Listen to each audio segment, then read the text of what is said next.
time on Bentlab Kids TV. Yay!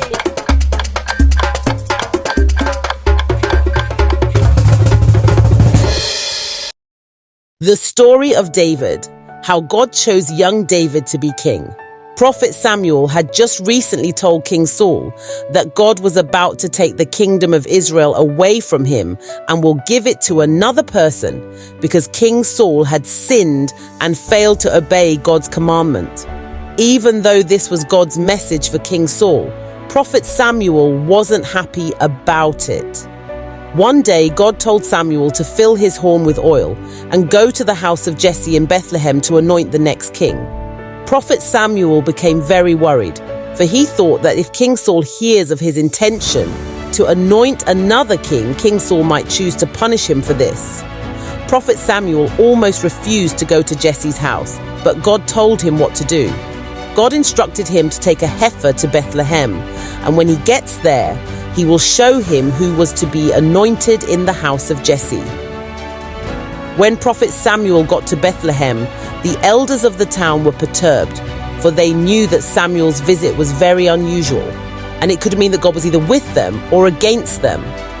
Finally, Prophet Samuel found Jesse's house. He met with Jesse, telling him of God's intention to choose one of his sons to become the next king of Israel.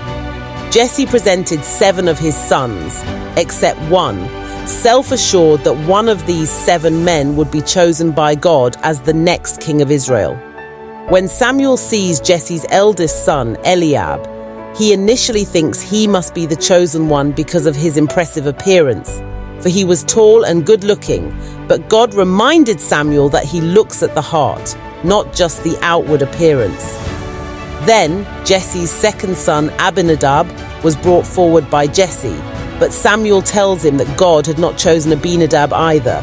Jesse had his 7 sons go before Prophet Samuel, but still, God didn't choose any one of them. Finally, Prophet Samuel asked Jesse if these were all his sons. Jesse then remembered his youngest son, David.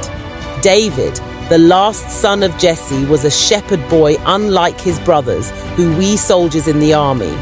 Although he was very young, he was very diligent at his tasks. From a very young age, David had protected his father's sheep from a bear, a lion, and many other wild animals.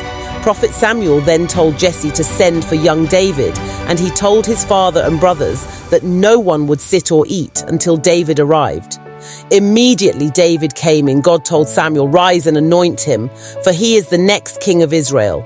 So David became anointed before his brothers, father, and the elders, and the Spirit of the Lord came powerfully on him from that day. What can we learn from this story?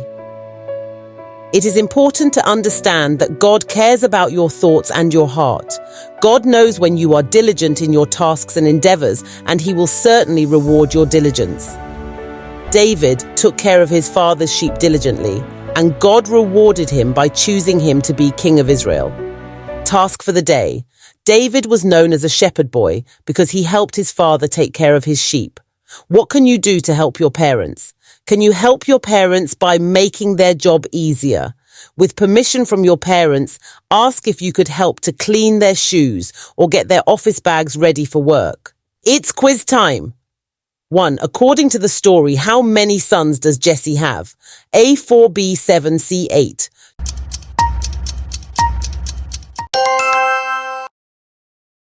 2. Who did God tell Prophet Samuel to anoint? A. David, B. Jesse, C. Eliab. 3. What was the name of Jesse's second son? A. King Saul, B. Abinadab, C. Shammah. See you next time, friends. Bye.